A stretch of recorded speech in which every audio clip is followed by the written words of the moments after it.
Shalom, everyone, from the Integral House of Israel. I'm going to be going over the second Aliyah from Parashah, Pekudei.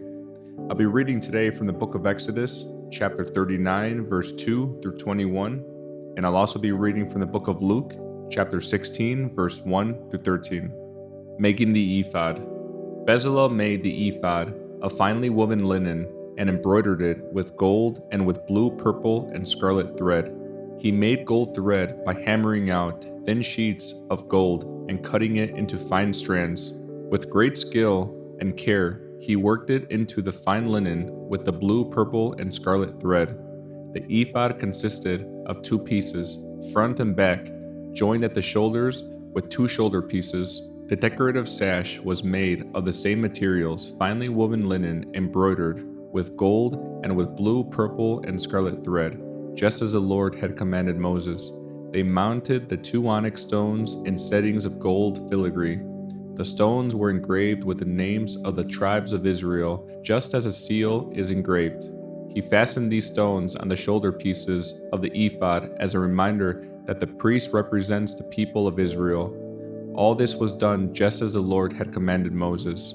Bezalel made the chest piece with great skill and care. He made it to match the ephod using finely woven linen embroidered with gold and with blue, purple, and scarlet thread. He made the chest piece of a single piece of cloth, folded to form a pouch 9 inches square.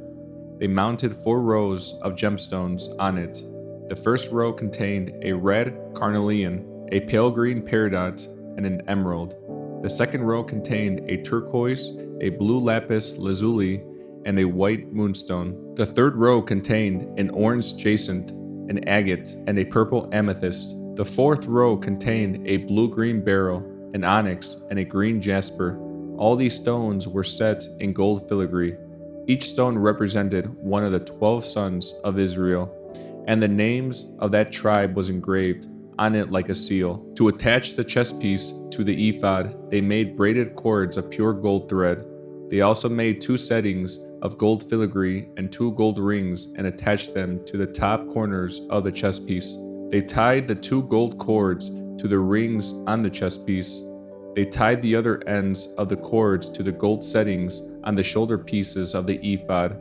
Then they made 2 more gold rings and attached them to the inside edges of the chest piece next to the ephod.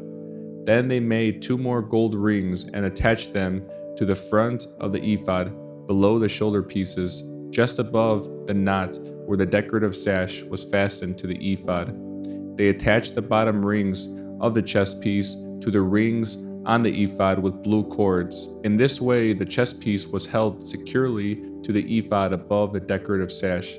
All this was done just as the Lord had commanded Moses. Next, I'll be reading from the book of Luke, chapter 16, verse 1 through 13. The parable of the shrewd manager. Yeshua told the story to his disciples. There was a certain rich man who had a manager handling his affairs. One day, a report came that the manager was wasting his employer's money. So the employer called him and said, "What's this I hear about you? Get your report in order, because you are going to be fired." The manager thought to himself, "Now what? My boss has fired me. I don't have the strength to dig ditches, and I'm too proud to beg.